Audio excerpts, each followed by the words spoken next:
Bismillahirrahmanirrahim. Bismillahirrahmanirrahim. Assalamualaikum warahmatullahi wabarakatuh. Alhamdulillah wassalatu wassalamu ala Rasulillah wa ala alihi wa sahbihi wa mawalah wa la hawla wa la quwwata illa billahi wa ba'd.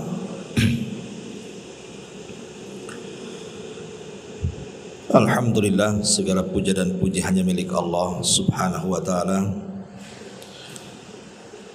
Salawat dan juga salam dihadiahkan kepada Rasul kita Nabi besar Muhammad sallallahu alaihi wa ala alihi wasallam.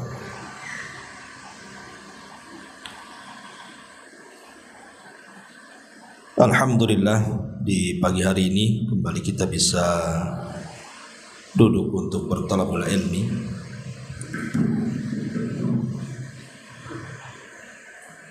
Dan pagi hari ini kita akan membahas sebuah hadis yang dikeluarkan oleh Imam Al-Bukhari dari hadis Abi Hurairah radhiyallahu anhu.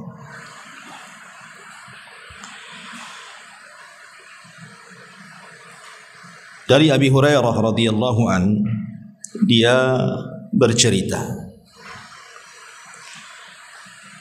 Jadi satu hari, kata Abu Hurairah, Nabi SAW pernah menugaskan aku untuk membayar zakat.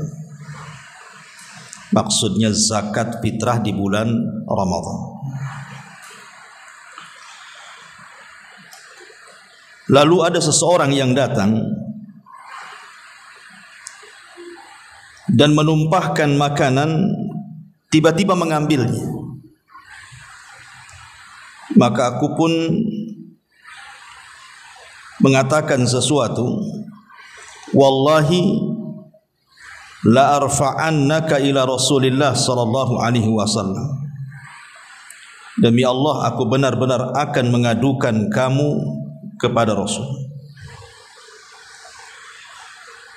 Maka tiba-tiba orang ini mengatakan, inni muhtaj wa alayya iyalun wali hajatun syadidah. Wahai Abu Hurairah, aku ini benar-benar dalam keadaan butuh. Aku memiliki keluarga dan aku pun sangat berhajat kepada makanan itu. Maka kata Abu Hurairah, fa khallaitu anhu, aku pun melepaskannya. Kemudian di pagi harinya dia berjumpa dengan Rasul. Kata Nabi SAW, ya Aba Hurairah, ma fa'ala asirukal bariha. Wahai Abu Hurairah, apa yang kau lakukan dengan tawananmu semalam? Maksudnya orang yang ditangkap oleh Abu Hurairah karena mencuri zakat fitrah itu. Maka Abu Hurairah mengatakan, ya Rasulullah, syaka hajatan syadidatan wa iyalan farahimtuhu. Orang itu mengadu sesuatu kepadaku, ya Rasul, tentang kebutuhan yang mendesak dan keluarganya yang fakir. Maka aku pun kasihan, maka aku pun lepaskan dia. Maka Nabi SAW mengatakan, amma innahu kadzabaka wa saya'ud. Kata Nabi SAW, ya Abu Hurairah, dia telah berdusta kepadamu dan nanti malam dia akan datang lagi. Maka kata Abu Hurairah, fa'araftu annahu saya'ud. Aku tahu karena Rasul sudah ngomong begitu, berarti malam ini akan datang lagi tuh. Karena Rasul sudah ngomong kayak gitu. Maka Abu Hurairah pun mulai menjaga atau berjaga-jaga di malam itu. Rupanya betul, orang yang mencuri kemarin datang pula malam ini dan sama menumpahkan zakat fitrah dan mengambil sesuatu dari makanan itu. Maka dikejar oleh Abu Hurairah, ditangkap lagi. Kemudian Abu Hurairah ngancam lagi dan mengatakan, la arfa'annaka ila Rasulillah. Sekarang kamu tidak mungkin saya lepas, saya akan laporkan kepada Rasul. Tiba-tiba orang ini mengatakan lagi, da'ni fa inni muhtaj wa alayya iyal wa la a'ud. Tolonglah Abu Hurairah, saya ini berhajat dengan makanan itu. Keluargaku miskin dan saya janji saya tidak akan kembali. Fa khallaitu sabilahu, aku pun kemudian melepaskan pencuri itu. Di pagi harinya berjumpa dengan Rasul. Rasul ngomong lagi, ya Abu Hurairah, ma fa'ala asirukal bariha. Abu Hurairah, apa yang dilakukan dengan tawananmu semalam tu? Maka Abu Hurairah mengatakan, ya Rasulullah, syaka hajatan syadidatan wa iyalan farahimtuhu fa khallaitu sabila. Sama alasannya wahai Rasul, dia sangat mengeluh kepadaku karena butuh sekali makanan itu dan dia punya keluarga miskin. Aku pun kasihan, akhirnya aku lepaskan lagi. Kata Nabi SAW, ama innahu qad kadzabaka wa saya'ud. Sebenarnya pencuri itu berdusta kepadamu wahai Abu Hurairah. Nanti malam pasti datang lagi. Ini ketiga kalinya berarti kan. Maka karena sudah tahu nih nanti malam akan datang, Abu Hurairah berjaga-jaga lagi. Rupanya betul datang lagi dan mencuri lagi, menumpahkan zakat fitrah, kemudian mengambil sebagian makanannya. Maka dikejar Abu Hurairah, maka ketangkap dan Abu Hurairah ngancam lagi, la arfa'annaka ila Rasulillah. Oh, enggak ada lagi. Ini sudah terakhir, kau udah 3 kali masalahnya. Saya akan laporkan kepada Rasul. Ketika kemudian sudah tidak ada ampun lagi dari Abu Hurairah bahwa dia akan melaporkan kepada Rasul, tiba-tiba orang ini mengatakan, da'ni u'allimuka kalimatin yanfa'uka Allahu biha. Wahai Abu Hurairah, bisa enggak kau lepaskan aku? Nanti ku ajarkan kepadamu beberapa kalimat yang Allah akan memberikan manfaat kepadamu dengan kalimat yang ku ajarkan itu. Kemudian Abu Hurairah mengatakan, mahu, apa kalimat itu? Maka orang ini mengatakan, idza awaita ila firashika faqra ayatal kursi. Allahu la ilaha illa huwal hayyul qayyum hatta takhtimal ayat. Kemudian orang ini, pencuri ini mengatakan, apabila engkau beranjak ke pembaringan, kau hendak tidur, baca ayat kursi. Allahu la ilaha illa huwal hayyul qayyum sampai selesai dia baca ayat kursi itu. Kemudian pencuri ini mengatakan, fa innaka lan yazala 'alaika minallahi hafizun wa la yaqrabannaka syaitanun. Kalau engkau baca surah ayat kursi ini, maka Allah akan jaga dirimu dan tidak ada satupun setan yang dekat-dekat dengan kamu sampai waktu pagi. Maka tiba-tiba kata Bara, aku pun lepas dia. Fa khallaitu sabilah. Ketika di pagi hari, Rasul ngomong lagi, ma fa'ala asirukal bariyah. Hei Abu Hurairah, apa yang dilakukan oleh tawananmu itu? Maka dia mengatakan, ya Rasulullah, za'ama annahu yu'allimani kalimatin yanfa'unillahu biha fa khallaitu sabila. Rasul, dia mengajarkan beberapa kalimat semalam. Kata dia, kalau ku baca manfaatlah kalimat itu di sisi Allah, maka ku lepaslah dia. Maka kata Rasul sallallahu alaihi wasallam, mahi, apa kalimat yang diajarkan kepadamu itu? Maka kata Abu Hurairah, dia mengajarkan, idza awaita ila firashika faqra ayatal kursi min awwaliha hatta takhtimaha. Apabila kau beranjak ke pembaringanmu, bacalah ayat kursi dari awal sampai akhir.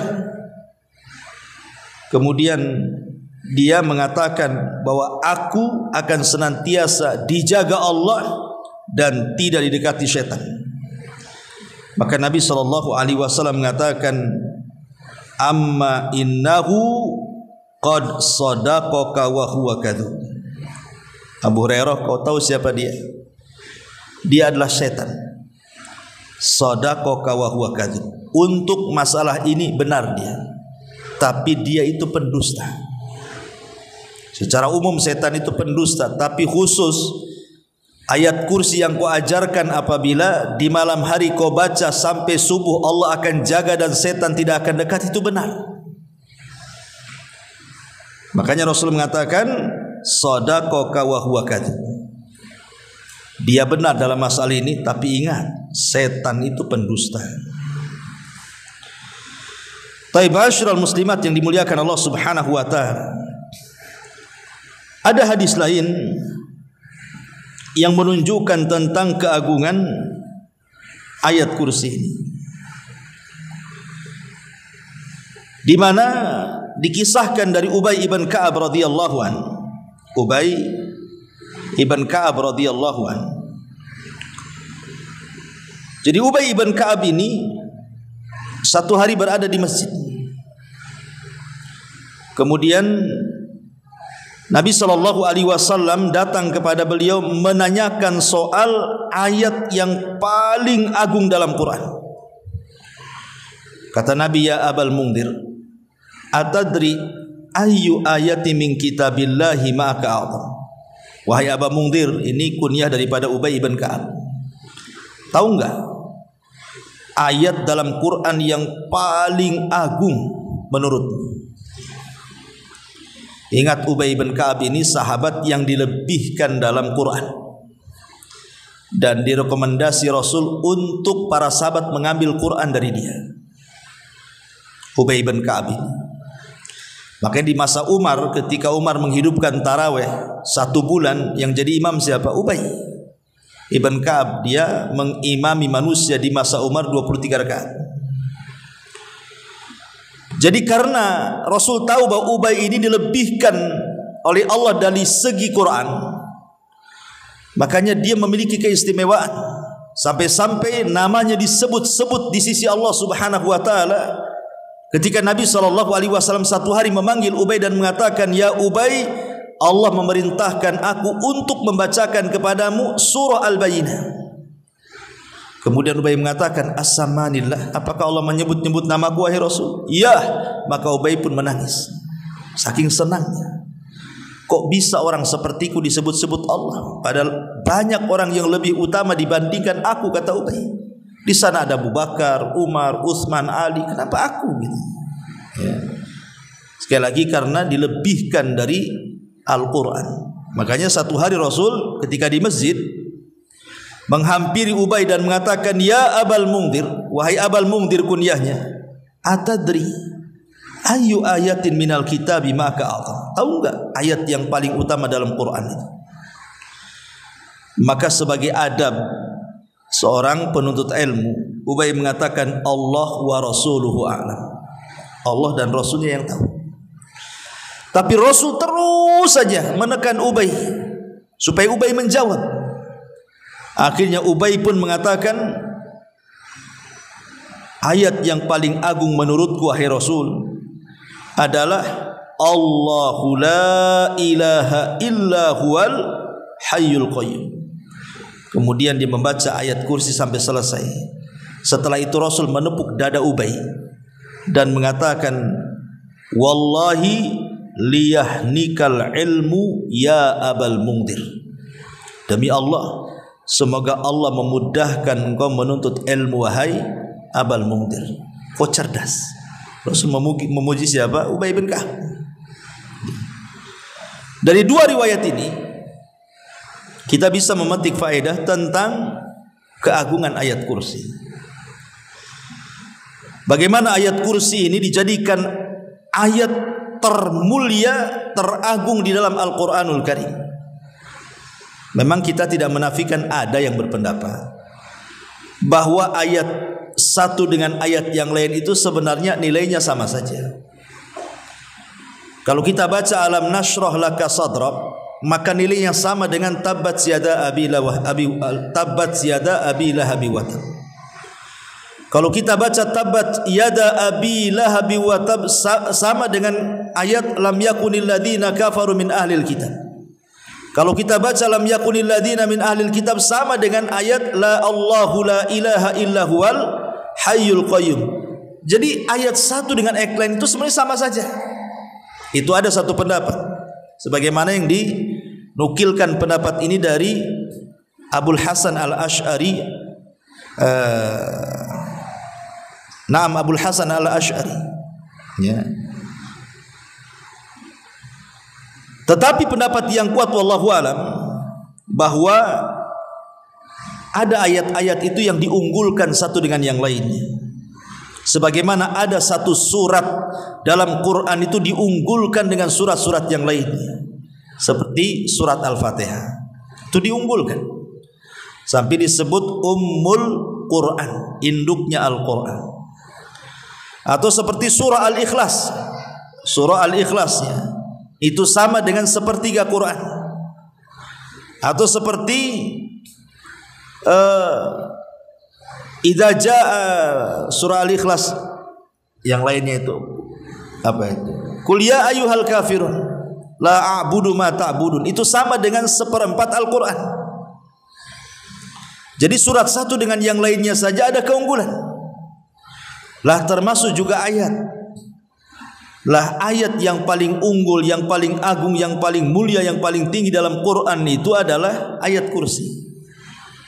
Karena di sini Nabi SAW dengan tegas mengatakan kepada Ubay ibn Ka'ab, atadri ayyu ayatin fi kitabillahi ma'aka a'dham. Tahukah engkau wahai Ubay, wahai Aba Mungdhir, ayat yang paling agung, menunjukkan bahwa satu ayat dengan ayat yang lain itu ada ayat-ayat yang diagungkan dibandingkan yang lain. Dan tidak ada ayat yang paling mulia dalam Quran melebihi ayat kursi. Lalu apa kemuliaannya ayat kursi ini? Kenapa kemudian menjadi istimewa dibandingkan ayat-ayat yang lainnya? Dikatakan oleh Imam An-Nawawi rahimahullahu taala dalam Syarah Sahih Muslim. Beliau mengatakan, qala al-ulama innama tamayyazat ayatul kursi bi kauniha a'zam lima jama'at min usulil asma'i was sifati minal ilahiyyati wal wahdaniyati wal hayati wal ilmi wal maliki wal qudrati wal iradati wa hadhihi as-sab'atu usul al-asma'i was sifat. Kata Imam Nawawi dalam kitab Syarah Muslimnya, dia mengatakan, kenapa ayat kursi itu diunggulkan dari ayat-ayat yang lain? Karena dalam ayat kursi ini terkumpul padanya sumber-sumber nama-nama dan sifat. Sumber-sumber nama-nama dan sifat ketuhanan, al-ilahiyah, ketuhanan yang menunjukkan keesaannya, yang menunjukkan hidupnya Allah Azza wa Jalla, pengetahuannya Allah, kekuasaannya Allah, kehendaknya Allah. Dan ini merupakan keistimewaan besar yang tidak ada pada ayat yang lain. Karena di situ ada usul asma dan sifat itu. Dalam ayat ini tidak ada, hanya ada di ayat kursi. Dan ayat kursi ini sebagai jawaban orang yang bertanya siapa Tuhan. Kalau ibu ditanya siapa Tuhan ibu, maka jawabannya Allahu la ilaha illa huwal hayyul qayyum sampai selesai. Itulah Allah. Itulah Allah disebutkan dalam 10 poin dalam ayat kursi itu. Ma'asyiral muslimat yang dimuliakan Allah Subhanahu wa taala. Apa 10 poin itu? Karena begini ya, syaraful ilmi ala syarafil ma'lum. Mulianya sebuah ilmu itu kan ditentukan ilmu yang dipelajari. Dan tidak ada ilmu yang lebih mulia dipelajari kecuali yang berkaitan dengan tauhid. Dan ayat kursi ini bicara tauhid dari awal sampai akhir.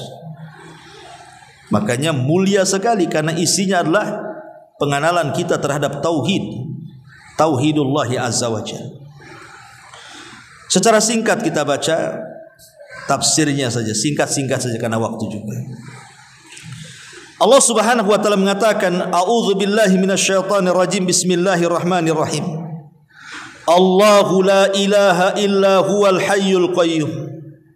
La ta'khudhuhu sinatun wa la nawm. Lahu ma fis samawati wa ma fil ard. Man dhal ladzi yashfa'u indahu illa bi idnihi. Ya'lamu ma baina aydihim wa ma khalfahum. Wala yuhituna bi syai'in min ilmihi illa bima syaa' wasi'a kursiyyuhus samawati wal ard wala ya'udzuhu hifdzuhuma wa huwal aliyyul azim. Di sini ada 10 pembahasan. Semua bicara soal tauhid. Yang pertama, Allah Subhanahu wa taala mengatakan, Allahu la ilaha illahu. Allah, dialah yang tidak ada sesembahan yang berhak disembah kecuali Dia. Kalimat tauhid yang biasa kita baca adalah la ilaha illallah. Allah dibelakangkan. Tapi dalam ayat kursi Allah dikedepankan. Allahu la ilaha illahu. Yang sering kita baca la ilaha illallahu, kan begitu. Sebenarnya sama saja. Mau Allah dikedepankan, mau Allah dikebelakangkan, karena inti kalimat la ilaha illallah adalah harus mencakup 2 rukun. Pertama, rukun penafian, peniadaan. Yang kedua, rukun al-isbat, rukun penetapan. Harus ada yang dibuang, harus ada yang ditetapkan. Itulah tauhid. La ilaha itu peniadaan. Tidak ada sesembahan yang berhak disembah, maka semua sesembahan yang tidak berhak disembah campakkan semuanya. Semua, Molata, Uzza, Manat, Hubal, gunung, sungai, rawa, terserah. Apapun disembah selain daripada Allah, campakkan semuanya. Kemudian illallah, tetapkan hanya Tuhan yang berhak disembah, itu hanya Allah saja. Nah, di sini juga sama. Di sini tetapkan dulu Allahu, Allah berhak disembah. Kemudian la ilaha illahu. Kemudian setelah adanya penetapan baru pembuangan. Kalau la ilaha illallah kan dibuang dulu baru ditetapkan. Di sini tidak ditetapkan dulu baru adanya pembuangan. Ditetapkan Tuhan yang berhak disembah yaitu Allah, baru dibuang Tuhan-Tuhan yang layak tidak disembah, tidak layak disembah, dicampakkan semuanya. Itulah tauhid, hanya menetapkan satu Tuhan. Ma'asyiral muslimat yang dimuliakan Allah Subhanahu wa taala, bicara kalimat la ilaha illallah. Kalimat la ilaha illallah ini, ibu yang dimuliakan Allah Azza wa Jal, adalah kalimatut thayyibah, kalimat yang indah, yang Allah Subhanahu wa taala sebutkan dalam surah Ibrahim ayat 24-26. Alam tara kaifa daraballahu masalan kalimatan thayyibatan kasyajaratin thayyibatin asluha thabitun wa far'uha fis sama. Tu'ti ukulaha kullahinin bi'idni rabbiha wa yadribullahu al-amthala lin-nasi la'allahum yatadhakkarun wa mathalu kalimatin khabithatin kasyajaratin khabithatin ijtuthat min fawqil ardi ma laha min qarar. Tidakkah kamu perhatikan bagaimana Allah telah membuat perumpamaan kalimat yang baik, maksudnya kalimat la ilaha illallah. Lihat bagaimana Allah membuat perumpamaan kalimat la ilaha illallah itu. Seperti pohon yang sangat baik. Akarnya teguh, maksudnya menancap ke bumi, tidak goyang. dan cabangnya menjulang ke langit. Pohon itu memberikan buahnya pada setiap musim dengan izin Allah. Allah membuat perumpamaan-perumpamaan itu untuk manusia supaya mereka selalu ingat. Maknanya apa? Maknanya ketika Allah Subhanahu wa taala memperumpamakan kalimat tauhid, kalimat la ilaha illallah, itu diumpamakan dengan syajarah yang baik, pohon yang baik. Pohon yang baik itu seperti apa, Bu? Akarnya nancap ke tanah dan tidak bergoyang. Kemudian batangnya menjulang ke langit dan tidak roboh. Kemudian dipenuhi dengan buah-buahan yang selalu diambil setiap musimnya dan menjadi manfaat bagi manusia.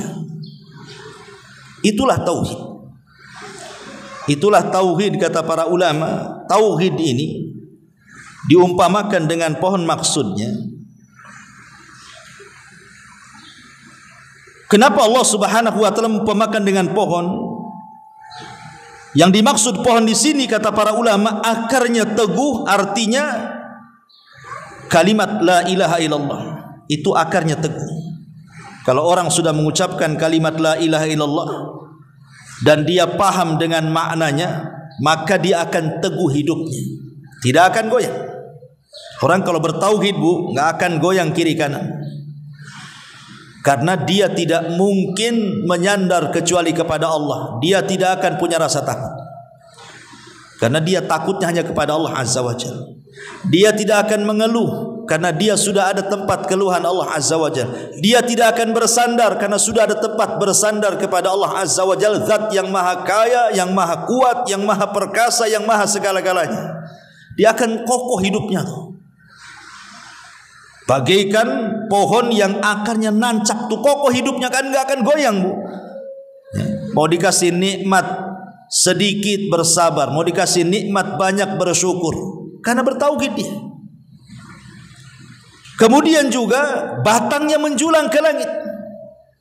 Maksudnya batangnya menjulang ke langit di sini bahwa ketika kokoh tauhidnya, maka seorang yang beriman, yang sudah bertauhid kepada Allah Subhanahu wa taala, maka tauhid itu diaplikasikan dalam bentuk amalan.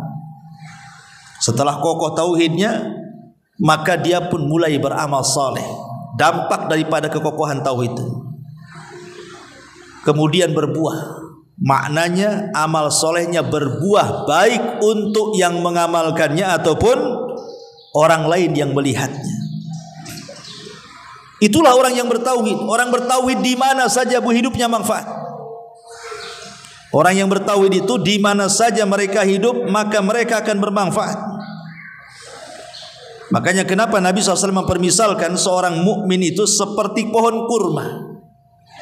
Perhatikan sebuah hadis yang dikeluarkan Imam Bukhari.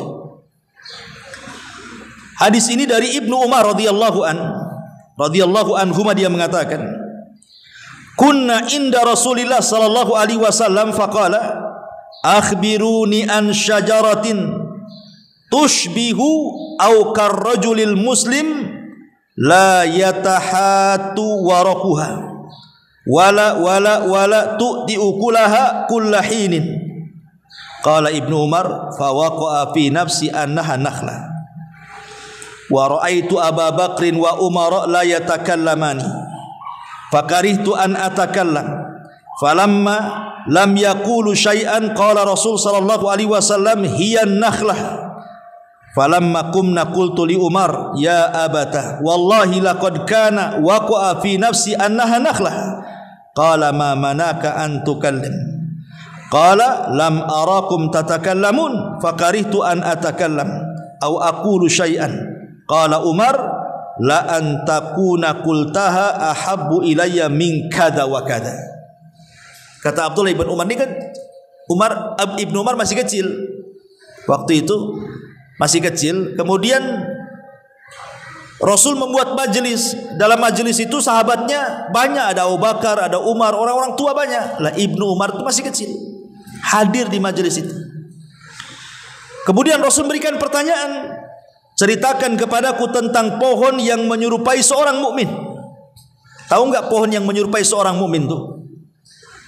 Kemudian kata Nabi SAW, ia tidak pernah rontok dedaunannya, baik di musim panas maupun di musim dingin, dan ia mengeluarkan buahnya setiap musim dengan izin Allah. Ibnu Umar mengatakan, lalu terbentik dalam hatiku, jangan-jangan pohon kurma itu. Masalahnya, aku melihat Abu Bakar dan Umar kok tak jawab, diam saja. Aku pun malulah menjawab karena masih kecil masalahnya. Tiba-tiba Rasul mengatakan, kalian tidak tahu? Aku kasih tahu, itulah pohon kurma. Kata Ibnu Umar, tuh kan betul prasangkaku itu pohon kurma. Setelah buyar majelisnya, masing-masing pulang, Ibnu Umar nih ngomong sama bapaknya Umar bin Khattab, Pak, aku udah tahu loh jawabannya, itu pohon kurma. Kata Umar, kenapa kau tak jawab? Katanya, habis kamu Abu Bakar diam saja, aku pun tak mau ngomong lah, katanya. Maka Umar mengatakan kepada anaknya, hei Ibnu Umar, katanya, seandainya kau jawab tadi di hadapan Rasul, itu lebih aku sukai daripada ini sebutkan. Kenapa? Karena kebanggaan orang tua kan, anaknya bisa jawab. Kenapa kau tak jawab? Katanya, karena masih kecil waktu itu. Syahidnya di sini bagaimana? Nabi mempermisalkan seorang muslim itu seperti pohon kurma. Pohon kurma itu dari mulai akar, batang sampai daun sampai ke buahnya, semua manfaat dari yang dibuang. Tidak ada yang dibuang pohon kurma itu, dari bawah sampai atas. Itulah seorang mukmin. Tidak ada yang terbuang dalam kehidupannya. Manfaat bagi dirinya, manfaat bagi orang lain, dan hidupnya teguh, tidak pernah mengeluh. Itulah kalimatul la ilaha illallah, kalimatul tauhid. Tapi kalimat yang paling buruk adalah kalimat syirik, lawan daripada la ilaha illallah. Makanya ayat selanjutnya Allah mengatakan apa? Wa mathalu kalimatin khabithatin kasyajaratin khabithatin ijtutsat min fawqil ardi ma laha min qarar, kata Allah. Tapi perumpamaan kalimat yang buruk, maksudnya kalimat kesyirikan lawan daripada tauhid, seperti pohon yang buruk yang telah dicabut dengan akar-akarnya dari permukaan bumi, tidak dapat tegak berdiri sedikit pun, melainkan pasti akan roboh. Orang kalau tidak punya tauhid dan beralih kepada kesyirikan, hidupnya akan roboh. Sedikit-sedikit takut, ya, sedikit-sedikit mengeluh, sedikit-sedikit pokoknya hidupnya nggak tenang. Orang kalau tidak punya tauhid nggak akan tenang, nggak kokoh hidupnya, putus asa, ya. Dan cenderung akan dari kesyirikan itu, cenderung akan melakukan keburukan-keburukan. Lihat ketika Allah Subhanahu wa taala berfirman di dalam surah An-Nahl ayat 5758, apa kata Allah? Wa yaj'aluna lillahi al-banat subhana walahum ma yashtahun. Dan mereka menetapkan anak perempuan-perempuan bagi Allah, maha suci Dia, sedang untuk mereka sendiri apa yang mereka sukai. Di sini Allah menceritakan tentang orang-orang musyrik Arab. Orang-orang musyrik Arab itu selain daripada keyakinan-keyakinan syirik yang lainnya, mereka ada keyakinan syirik yang tertanam di hati-hati mereka, dan mengatakan bahwa malaikat-malaikat Allah itu adalah anak-anak perempuan Allah. Sama dengan orang Nasrani mengatakan Isa itu anak Allah, sama dengan orang Yahudi mengatakan Uzair itu anak Allah. Tapi orang musyrik mengatakan malaikat-malaikat anak Allah. Makanya kita lihat berhala-berhala yang disembah orang-orang musyrik itu semua namanya perempuan. Seperti Lata, itu perempuan. Secara bahasa Arab Lata itu dari kalimat Allah, kemudian dibuat perempuan jadi Al-Lata. Kemudian Uzza itu dari kalimat Al-Aziz. Jadi mereka dibuat nama-nama perempuan tuh, karena mereka meyakini malaikat-malaikat itu anak-anak perempuan Allah. Lihat dampak kesyirikan mereka. Wa idza busyira ahaduhum bil untha dhalla wajhuhu muswaddan wa huwa kadhib. Dan apabila seorang dari mereka diberi kabar dengan kelahiran anak perempuan, hitamlah, merah padamlah muka mereka, dan dia sangat marah. Lihat, kalau akidahnya sudah rusak, lari ke akhlak juga rusak. Orang-orang Arab tuh tidak suka kalau punya anak perempuan, langsung dikubur hidup-hidup. Ya. Lah akhlak-akhlak seperti ini muncul dari keyakinan kesyirikan tadi. Beda kalau orang bertauhid akan melahirkan akhlak-akhlak yang baik. Tapi kalau syirik akan melahirkan akhlak-akhlak yang tidak baik. Seperti contohnya di sini, ya. Dan begitu seterusnya. Makanya kemudian Allah permisalkan seperti pohon buruk yang akarnya sudah tercabut dari bumi, sewaktu-waktu bisa tumbang. Nah, itulah kalimat tauhid. Kalimat la ilaha illallah seperti pohon yang baik yang akarnya menancap di bumi, batangnya menjulang ke langit, dan buahnya bermusim setiap musim. Artinya semua manfaat kehidupannya dan akan teguh, akan kekar dan tidak mungkin goyah kehidupannya. Itulah fungsinya belajar tauhid itu, Bu, untuk supaya memantapkan hidup. Ini yang pertama, Bu, kalimat la ilaha illallah.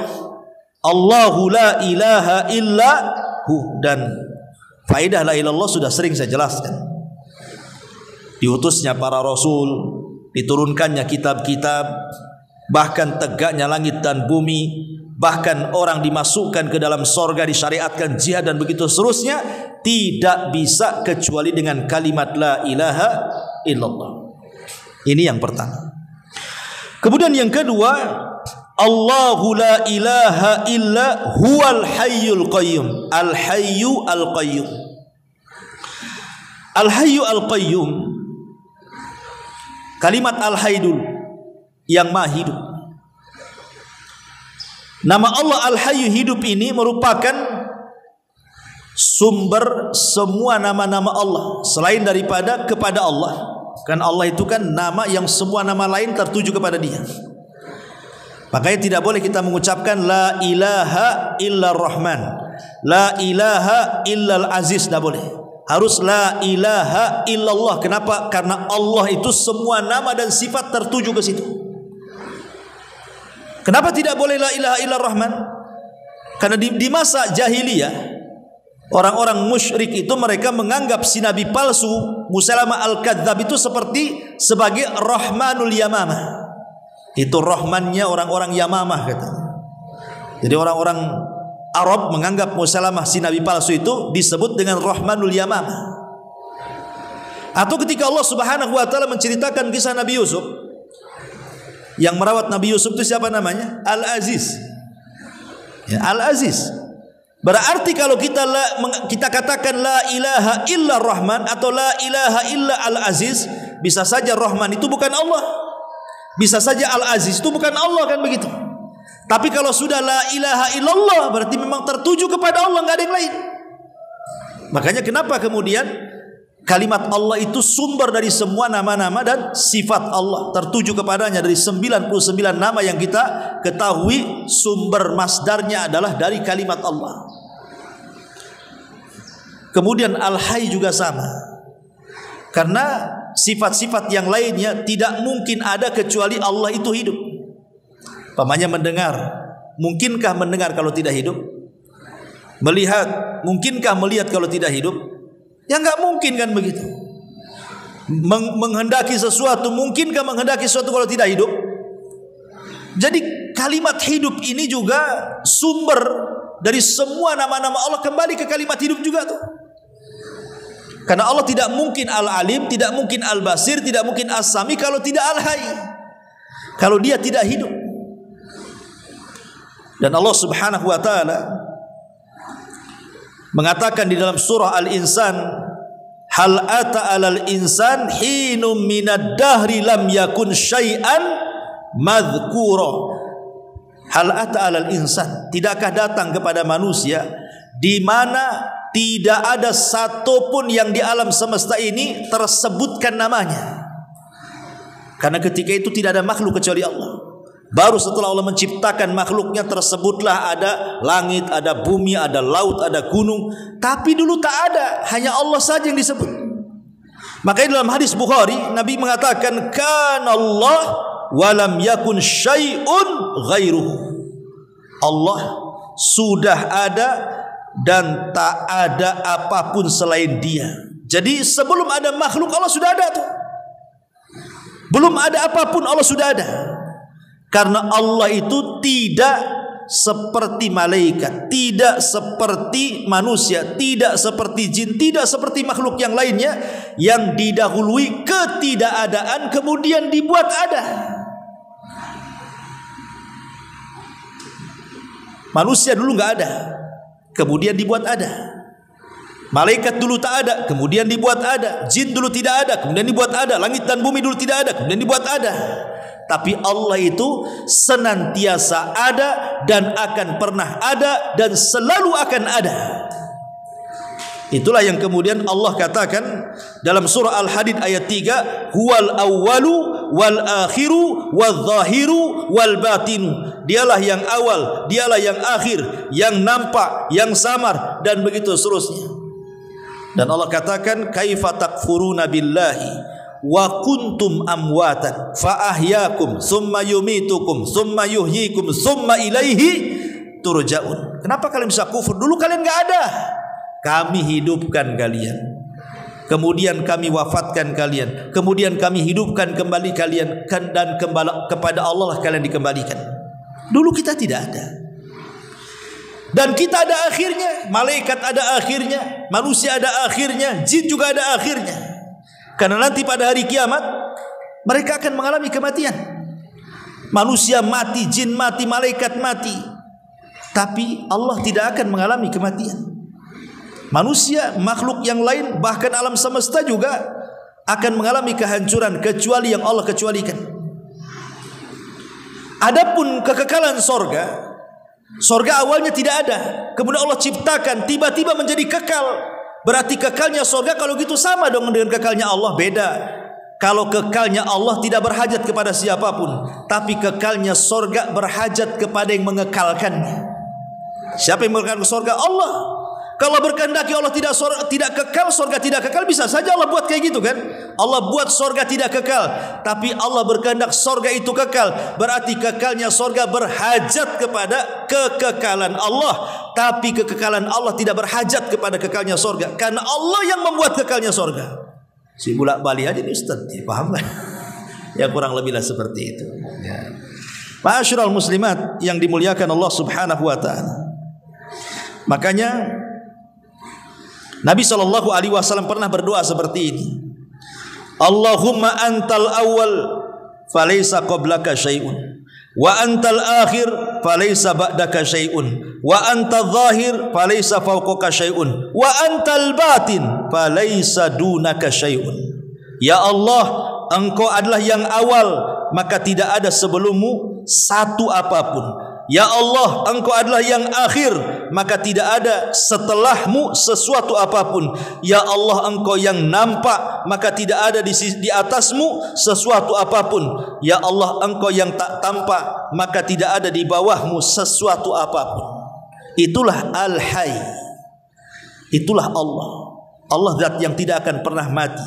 Abu Bakar pernah mengatakan di hadapan para sahabat saat wafatnya Rasul, ayyuhan nas, man kana minkum ya'budu Muhammadan fa inna Muhammadan qad mat. Hei manusia, siapa yang menyembah Muhammad, Muhammad sudah mati katanya. Muhammad sudah mati, ngapain kalian sembah?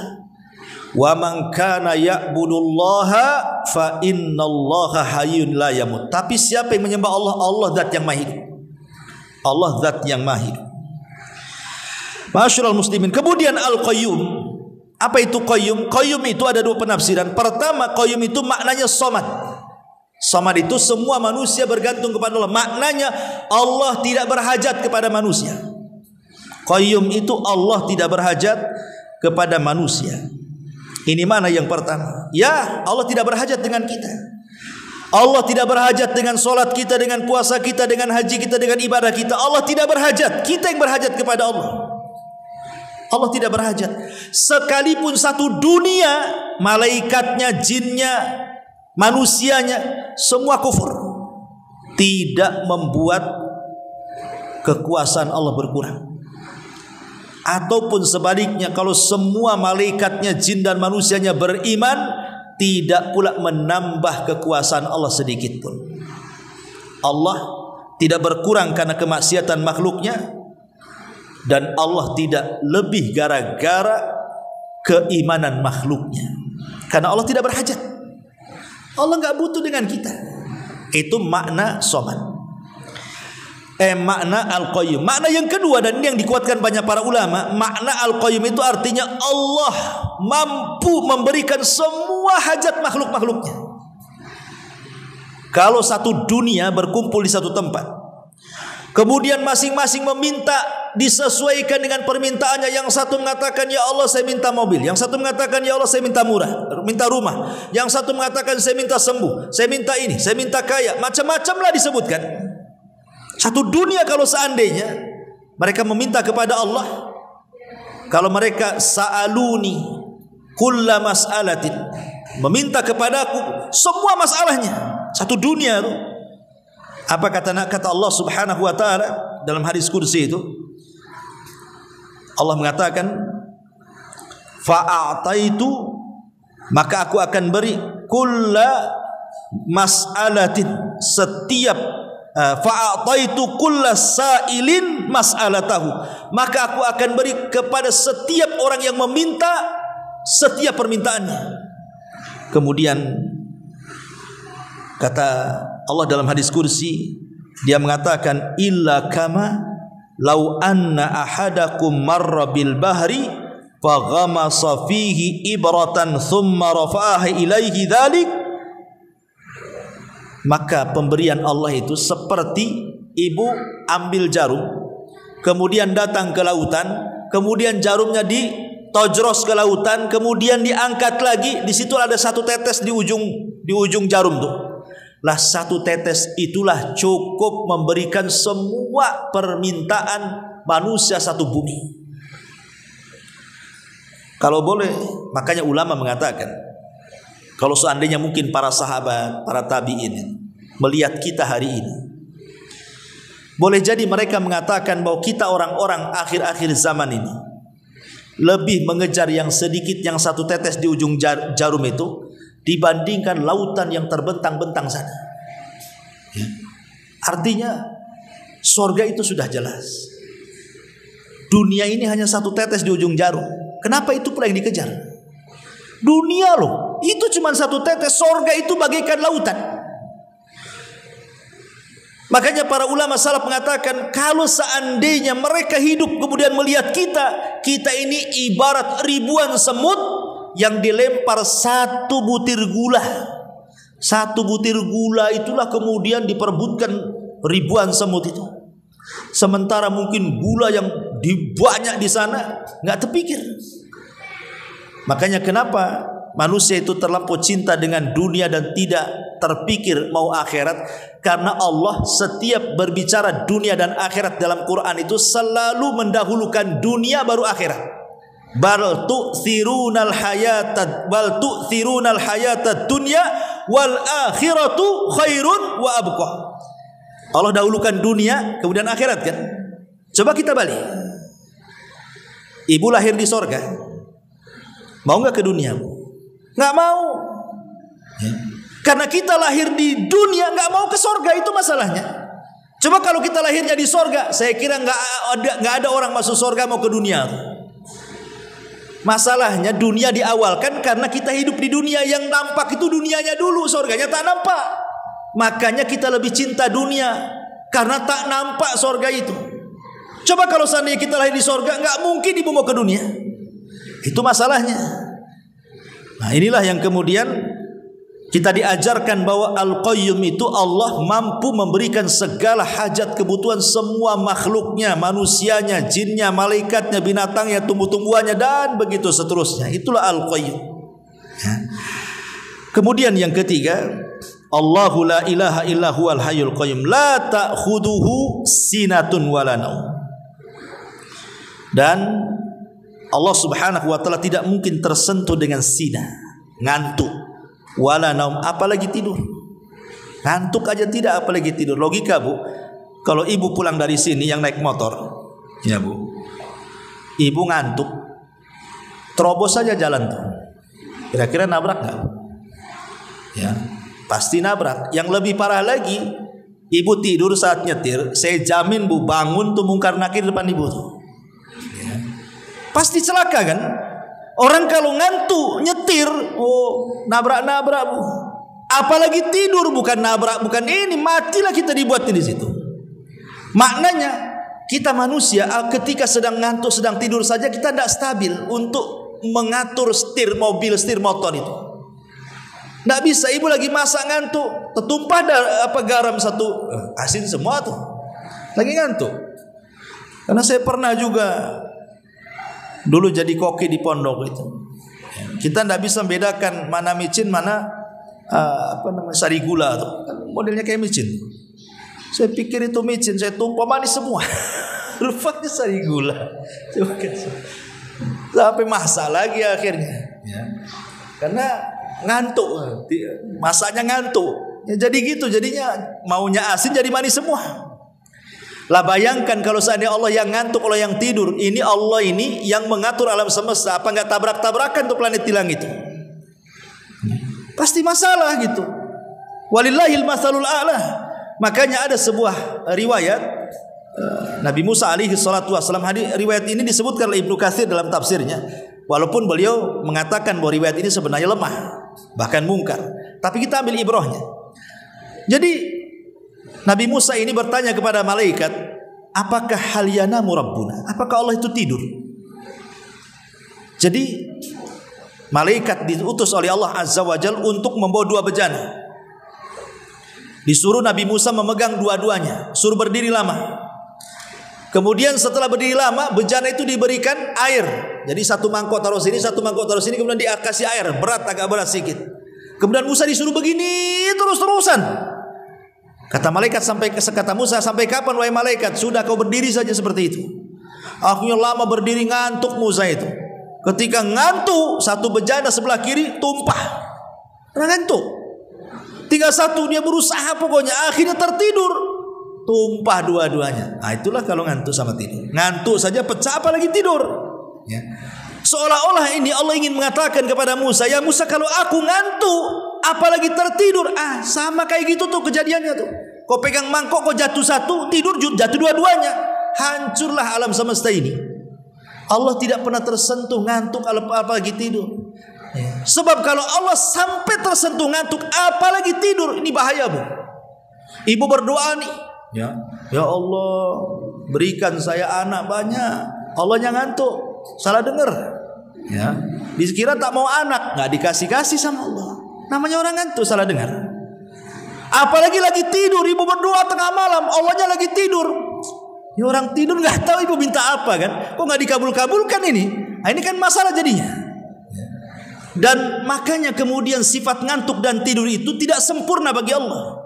Dan itu hanya sempurna bagi makhluk. Makhluk itu terbalik. Kalau tidak ngantuk, tidak tidur, nggak sempurna, pasti wajib ke rumah sakit beli obat ngantuk.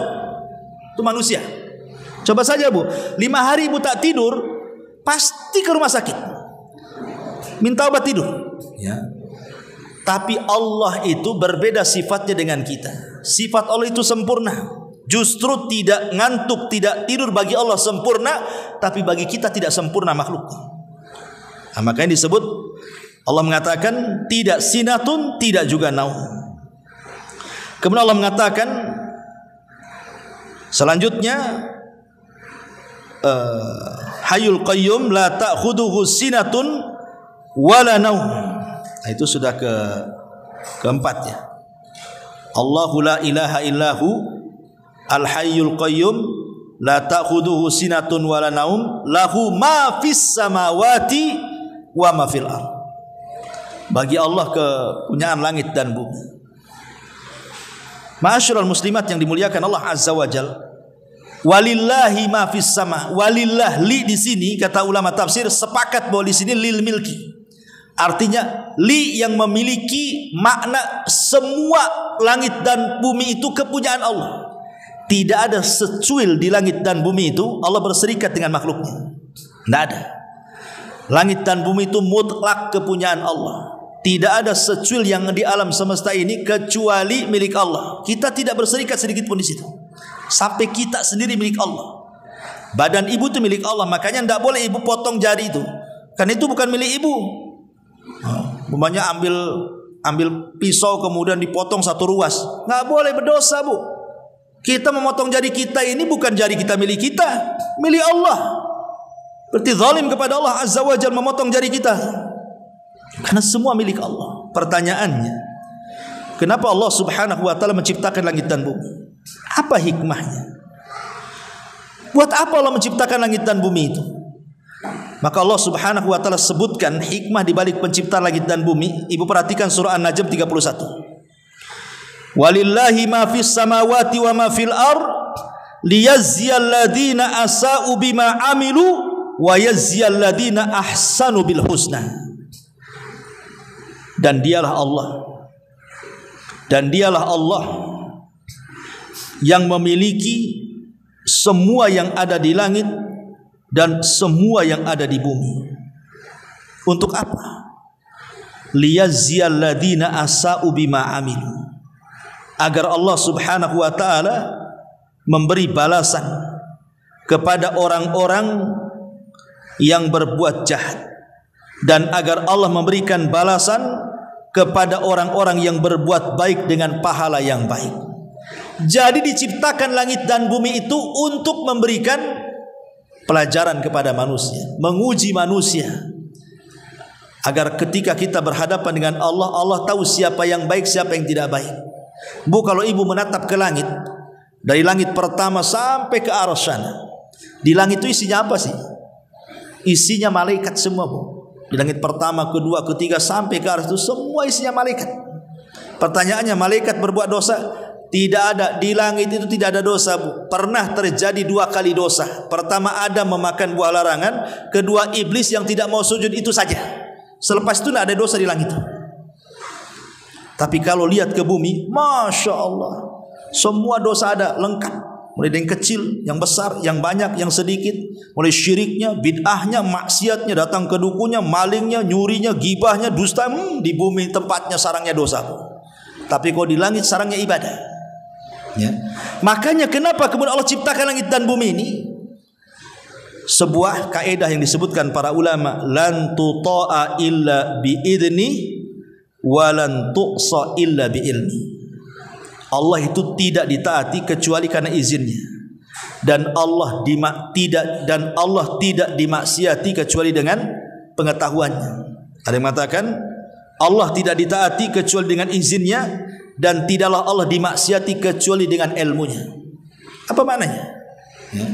Tidak ditaati kecuali dengan izinnya, tidak dimaksiati kecuali dengan ilmunya. Karena beda antara taat dan maksiat tuh. Kalau kita berbuat taat, sholat, zakat, puasa, haji, kita ini belum tahu apakah dengan sholat kita, zakat kita, puasa kita dapat izin masuk surga. Kan belum tentu bu. Ya, sholat kita apa ibu tahu sholat ibu diterima? Kan nggak tahu. Kita berusaha saja sholat, mudah-mudahan diterima. Ibu datang ke sini apa dapat pahala? Mudah-mudahan dapat pahala. Karena kan niat orang sholat itu kadang-kadang ada riya, ada yang sum'ah, ada macam-macam kan. Sehingga Allah tidak ditaati kecuali dengan izinnya. Karena orang masuk surga itu ada izin dari Allah. Tapi orang masuk neraka tidak perlu izin-izin bu. Ya.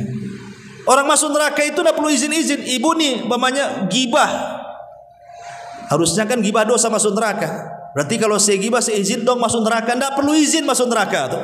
Langsung jebloskan aja ke situ. Makanya Allah tidak ditaati kecuali dengan izinnya. Karena orang masuk surga itu harus izin dulu. Kalau tidak ada izin tidak mungkin kita masuk surga. Tapi kalau dimaksiati Allah itu karena pengetahuan. Karena kita tahu maksiat itu jahat, tidak boleh. Ya. Makanya kenapa kemudian langit dan bumi diciptakan ini untuk supaya kita menjadi taat kepada Allah. Dan begitu seterusnya bukan. Masih ada acara saya di Batu Besar dan juga ada yang mu'alaf mengungsi Islam bu. Kita titik sampai di sini, kita lanjutkan minggu depan aja. Baik, sebelum saya tutup dulu karena ada yang mau masuk Islam ya. Kita tutup dengan kafaratul majlis. Subhanaka wa bihamdika asyhadu an la ilaha illa anta astaghfiruka wa atubu ilaik. Allah taala. Assalamualaikum warahmatullahi wabarakatuh.